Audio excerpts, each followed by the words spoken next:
Pasensya na! Sandali. Hindi ko naman po talaga sinasadya. Sagihin yung nanay mo eh. Oo nga naman ho, kitang-kita ko eh. Anong gusto niyo sabihin? Ako ang OA? Ma'am, hindi naman ho sa ganun. Nako, halika na nga, honey. Umalis na tayo dito. Pumasok tayo sa kwarto natin. Walang kwenta kausap itong mga ito. Halika na! Ako na lang po. Ako na lang ang aalis. Hahanapin ko pa yung mga pamangkin ko. Mix! Ang sakit ng foot ko! Ow, help me! Ow! Mix, help me! Ang sakit talaga eh. Ang sakit. Ang sakit. Aray! Ma'am. Ang sakit talaga! Ma'am. Ow! Help me. Aray, Ito na po, pinipiga ma'am. mo ko. Masakit. Sorry po, ma'am. Sorry. Ouch! Ay? Ngarte. Sana gawan niyo ng paraan na makita yung dalawang bata. Sobra na ho kami nag-aalala eh. Eh wala ho ba kayong alam na kakilala o kaibigan ng mga bata na posibleng makita nila sa resort at doon sila sumama? Kung gano'n man ang nangyari, magpapaalam mo yung dalawang yan eh. Bakit naman hindi sila magpapaalam?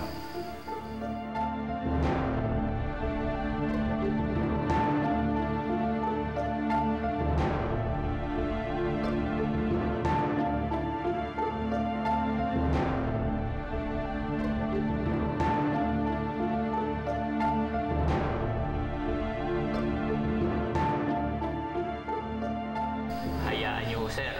Magdi-deflect agad kami ng mga tao sa paligid. Baka naman nakalabas lang o ang dalawang bata munaligaw lang kaya hindi ka agad nakabalik. Sana nga gano'n lang ang nangyari. Sana nga.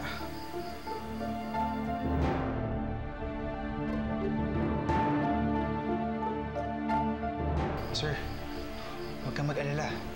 Matalinong bata si Trudis. Malamang, pabalik na sila ngayon ng resort.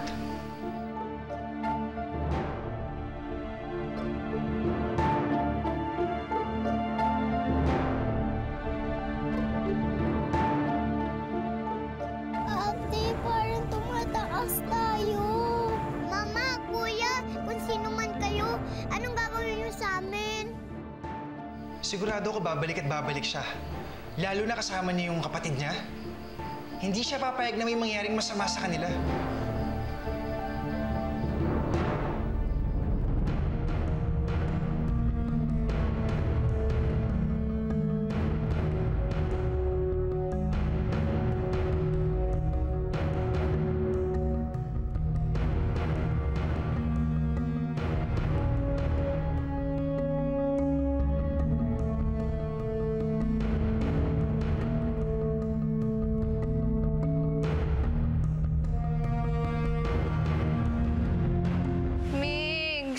Sige pa, masahin mo pa.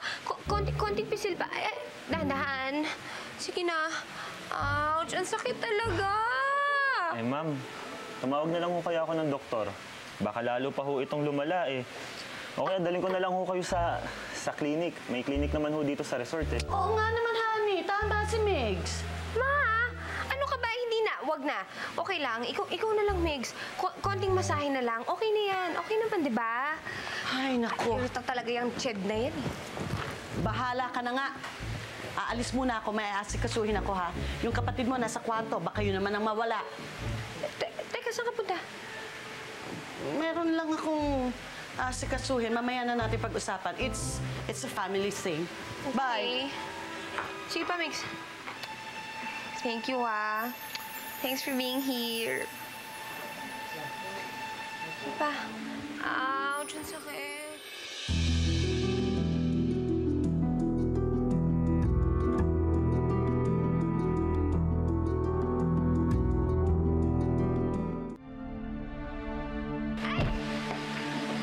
Hi, sweetheart! Hi, sweetheart! Hi, buti nakarating ka na. Ano nangyari? Ay, naku. Ewan ko ba, itong tita ni Trudis. Eh, pinagsabihan lang naman namin ni Mommy. She took it against us. Tinulak ba naman ako? Sakit. Sir, walang galang na ho. Pero sa palagay ko, dala lang ho ng matinding tensyon kaya nauwi ho sa hindi magandang pagkakaunawaan. Si Ched ho kasi masyado na rin nag-aalala sa mga bata eh. Ako rin masyado na ako nag-aalala. Ilang oras na, maggagabi na eh. Wala pa rin ang mga bata. Hayaan nyo, sir. Lilibutin namin lahat ng malapit na bayan para makita yung mga bata. Tara, halin. Ouch! Ano ba nangyari? Hoy. Ano yung nakikita kong eksena mo with ma'am? Akala ko pa alam ko na lahat sa'yo. May nililihim ka pa sa akin? Sira, wala akong inililihim sa'yo tsaka wala kami ginagawang masama. Wala yun. Natapilok lang si ma'am kaya ako inihilot. Ganun. Sayang, dapat nandun ako. Teka lang, di hamak na mas magaling ko magmasahe sa'yo.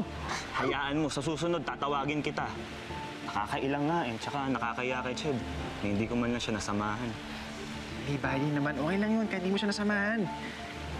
Mukha namang ipagtanggol mo siya eh. Dati-dati ayaw mo kay Ched. Ngayon, hinahanap-hanap mo na. Sira ulo ka talaga. Ika na nga, puntahan na natin si Ched. Yung mga bata, ika na. Excuse me po, may nakita po ba kayong dalawang batang babae? Wala eh. Sige, salamat.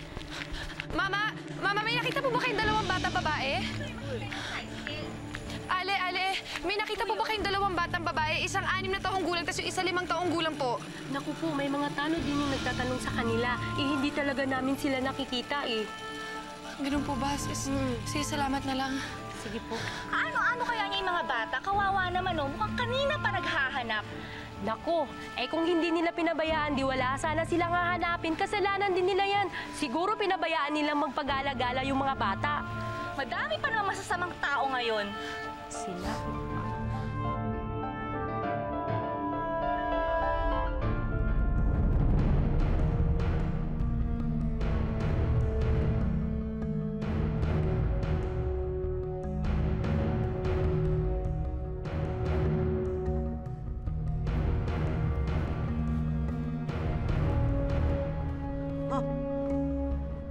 Bakit samba ko lang mukha mo?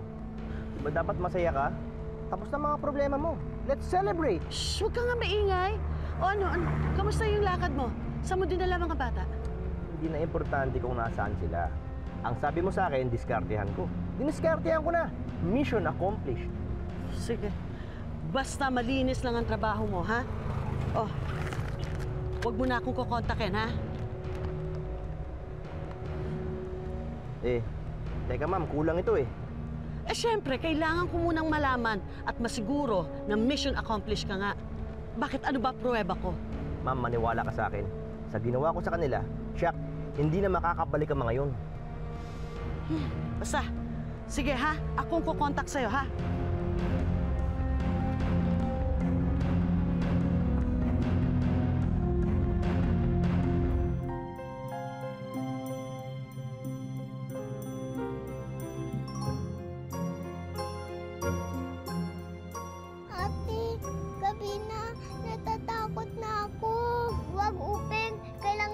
Maging matapang.